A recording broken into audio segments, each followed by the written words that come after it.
Okay, and then the last part of this lecture today, I want to talk a little bit about Charlotte Perkins Gilman, because we'll be reading a short story called The Yellow Wallpaper, and Charlotte Perkins Gilman is the author of that story. So I'll just set up a little bit of context today and then assign the short story as homework, and we'll talk more about it on Thursday's class. But Charlotte Perkins Gilman, her dates are listed here below. So 1860 to 1935. And she wrote fiction stories, but this story is semi-autobiographical in a way. She talks about her own struggles with mental illness and how she was treated by a male doctor during her treatment. And that's kind of what the story is about a wife whose husband is a doctor, and he prescribes her the rest cure for her depression and nervous anxiety after giving birth. So he prescribes this rest cure, and it ends up doing more damage than it does healing for her. So Charlotte Perkins Gilman experienced this same therapy, this rest cure, when she was dealing with depression. And she says it drove her to the brink of insanity. And she really wanted to write the story as almost like a word of warning to others to not follow this treatment. But Gilman, in her life, she became an outspoken feminist writer. So she's writing at a time when women did not have equal rights. And this is similar time period. It overlaps with Ibsen's A Doll's House as well. Victorian period when women were viewed or perceived as being subservient and expected to maintain a kind of angel in the house persona. But Gilman came out and she became an outspoken feminist speaker, and she really wanted to push women away from this idea that there has to be a division of labor based on one's gender. She didn't believe that women needed to stay at home and men had to go to work. She wanted there to be more equality of labor. She also wanted to fight for women's right to vote, for better pay, and to be able to work outside the home. So she wanted economic equality, but she also said relationships, marriages need to be built on equality. There has to be equality in love relationships with men as well. So she wanted social and work equality between men and women. So let's take a closer look at Gilman's story. So this is called The Yellow Wallpaper. And she wrote a little article about the story. So we'll just take a look at that. So Gilman wrote this article called Why I Wrote the Yellow Wallpaper. And in it, she explains the background information to what inspired her to write this story. So I'll just read you this article and give you a little bit more background information on Gilman's illness. So she says, many and many a reader has asked that, so why she wrote it. When the story first came out in the New England magazine about 1891, a Boston physician made protest in the transcript. Such a story ought not to be written, he said. It was enough to drive anyone mad to read it. Another physician in Kansas, I think, wrote to say that it was the best description of incipient insanity he had ever seen, and begged my pardon, had I been there. Now, the story of the story is this. For many years I suffered from a severe and continuous nervous breakdown tending to melancholia and beyond.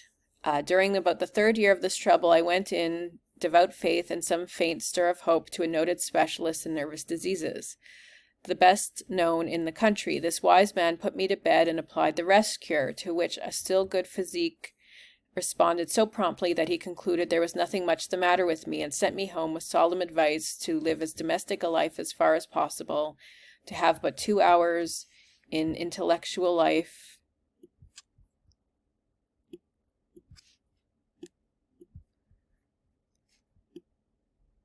sorry, I'm just trying to move the screen here, to live as domestic as life as possible, to have but 2 hours in intellectual life a day, and never to touch pen, brush, or pencil again as long as I lived. This was in 1887.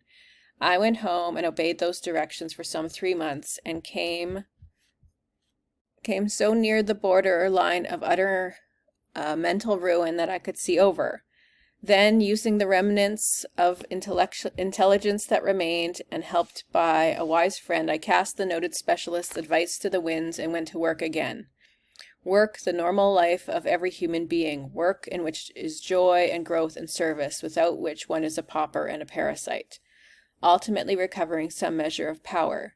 Being naturally moved to rejoicing by this narrow escape, I wrote the Yellow Wallpaper with its embellishments and additions to carry out the ideal. I never had hallucinations or objections to my mural decorations. And sent a copy to the physician who so nearly drove me mad. He never acknowledged it. The little book is valued by alienists and as a good specimen of one kind of literature. It has, to my knowledge, saved one woman from a similar fate so terrifying her family that they never let her out into normal activity, and she recovered. So terrifying her family that they let her out into normal activity, and she recovered. But the best result is this. Many years later, I was told that the great specialist had admitted to friends of his that he had altered his treatment of neurasthenia since reading the Yellow Wallpaper. It was not intended to drive people crazy, but to save people from being driven crazy, and it worked. So basically in that essay, Charlotte Perkins Gilman talks about her own struggle with mental illness and what really drove her to the brink of insanity, she said. And she says her doctor, this very well-renowned doctor, was not able to cure her depression, but rather made it worse because he told her to give up the thing that she loved, which was writing. And he basically said, he told her to go home and live as domestic a life as possible, that she should just, be a happy housewife, basically. And that, she said, trying to follow those orders that he gave me made it so much worse that I was on the brink of complete breakdown.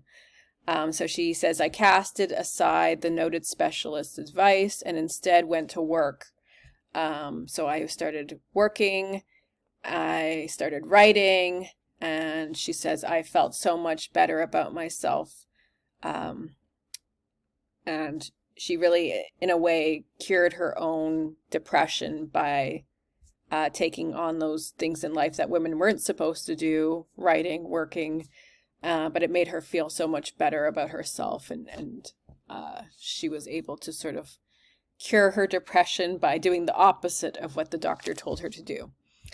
So she says she wrote this story as a way to sort of bring to life this experience that she had with mental illness, and how she felt the doctor didn't really take her seriously, or the doctor's cure, the rest cure, was worse than the actual depression that she was suffering, and it made it much worse. So in a way, the male doctors kind of are failing women, especially in the Victorian era, when they didn't really understand women as equals. They didn't, they kind of were sort of viewing women under the lens of society's, which is Victorian society's very narrow views of what women could do or be.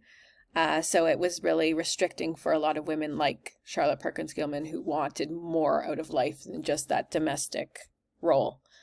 So she's saying it had a real cost to her mental health that she was narrowly confined in that domestic sphere, and she found herself much happier when she was able to branch out from that restriction.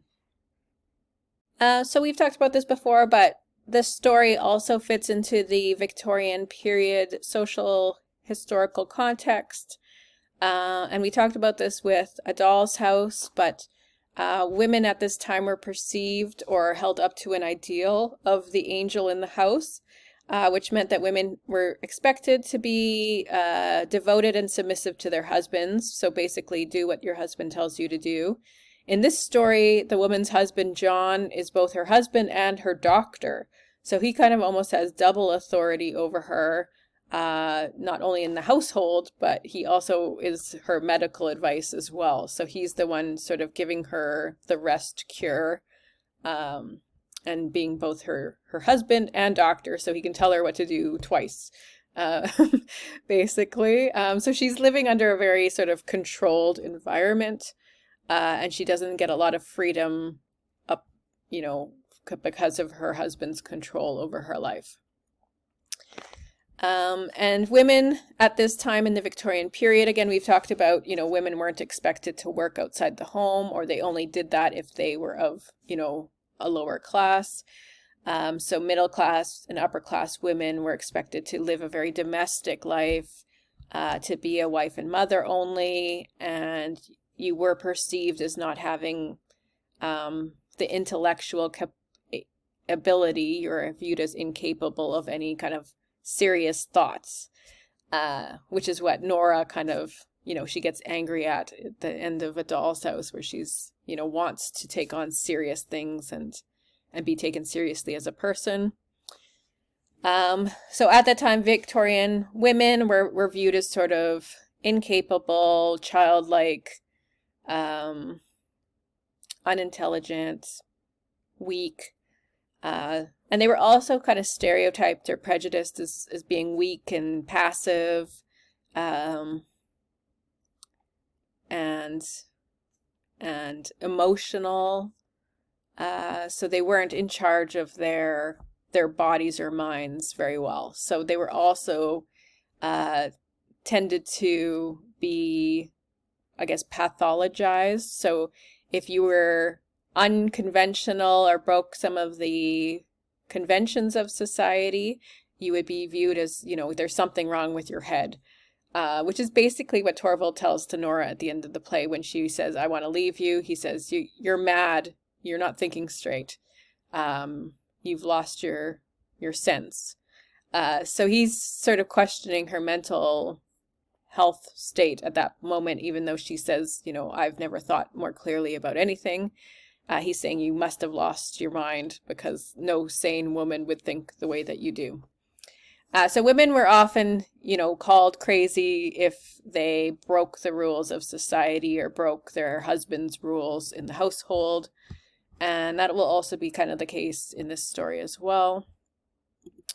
It's based off of a true therapeutic treatment called the Rest Cure, and it was developed by this man named Estweir Mitchell. And I think in the story it actually refers to him. I think John, the husband, will refer to Estweir Mitchell. So he says, if you don't get better, his wife, he's talking to his wife, I'm going to send you off to Weir Mitchell in the fall. So that's who John is talking about in the story. So Gilman was treated for her own mental health under the therapy of Estweir Mitchell, and it was his rest cure that actually drove her to the brink of insanity, she said. But the rest cure is really what it's called. It's about resting in bed, and basically being as passive as possible. Like you have everything done for you by other people. You're basically just, in bed. You get fed food. You're not allowed to do much activity at all. And especially intellectual activity, you're not supposed to overexcite your brain, because that was believed to be too much for a woman to overexcite your intellect. So the rest cure, it says, was mostly applied to women, and many found it torturous. It was often isolation, right? So you were alone in a room for long periods of time, and it was very monotonous. So you're doing the same thing in and out every day. There wasn't any, excitement or stimulation of your mind. And as Gilman said, it drove her crazy, because she's, a woman who wants to do things and create things, and here she is not allowed to do any of those things while she's in the rest cure treatment. And this also speaks to just a larger culture, medical culture in the Victorian period. of how women were not kind of taken seriously, or how they were treated as crazy or insane if they broke any conventional rules. So this article by Ormiston is really good at sort of summarizing the Victorian era and how they treated women's health. But he sort of puts out there that there was like a medical oppression, and it was, patriarchal because men were the doctors and women were their patients, and women didn't have a lot of say in their health treatments, right?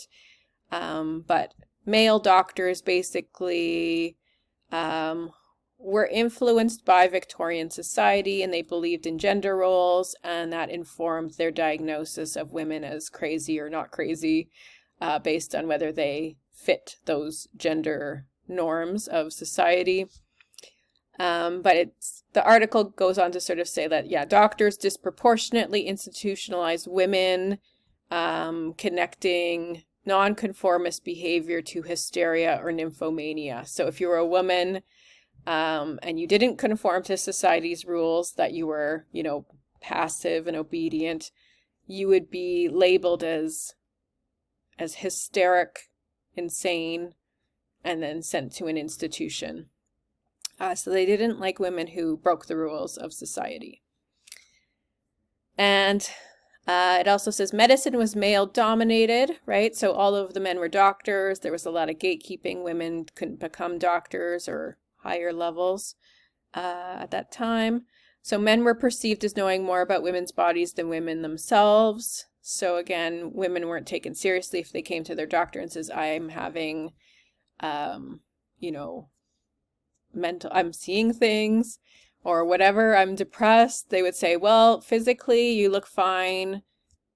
It's not a big serious thing. Just go home and get rest and you'll be better. So sometimes if they came to their doctor and told them what they thought was wrong with them, they would not be listened to. And then the third point here, women had to conform to Victorian gender ideas of the subservient, weak, independent, and passive wife, or else they'd be labeled as hysterical, mad, or insane. So I kind of already talked about that, but hysterical is the term that was often used in Victorian times to describe women's mental health. So you were a hysteric, or you've gone hysterical. It means you're not in control of your mind. You're not in control of your senses. And it could be portrayed in different ways. Women sometimes wouldn't eat, or they'd be depressed, or they'd stay in bed all day, or they were engaged in risky behaviors. And it was just viewed or labeled as hysterical. And, all sorts of behaviors and symptoms got labeled as that thing that women have wrong with them. But we don't use that label anymore. You don't call somebody hysterical. You would try to figure out, why they're acting out or why they have those behaviors. And we would label them, depressed or anxious or whatever, postpartum, etc. We would try to figure out what their mental health state is, what their real diagnosis is. And hysteria comes from the Greek word oustera, which really is about the uterus. So it comes from the word uterus, and that was kind of where men in Victorian times and before that believed that the uterus was kind of to blame, that women were just biologically more susceptible to mental illness, that they were less rational than men, more emotional than men, and they just went mad. You become a mad woman, and they sent you off to an institution. So that's why there was more women who were institutionalized than men at this time, because, women had also so many rules to follow that if you broke any of those rules, you would be viewed as an insane person. And yeah, this is just an example or a picture of how men sort of used women and objectified them almost as patients. The hysteric woman, And this would be like in a classroom environment. So all of these are like male medical students, and they're being taught by a professor who has this patient who's hysterical, and they're just sort of observing her as the hysteric woman. Yeah, so that's basically how the medical schools would function. And, you know, men would believe certain things about women, and they pass this knowledge down, and you know, the medical practice became kind of patriarchal and sexist. And it's interesting too, like in modern interpretations of the story, we do see a kind of alliance or connection between hysteria and feminism.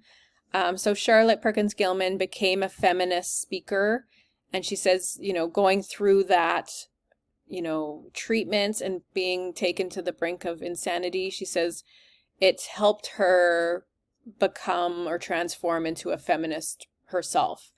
So she almost goes through this transformation from, you know, becoming mentally ill, and then turning that into a powerful platform to speak on behalf of other women and try to fight for equality.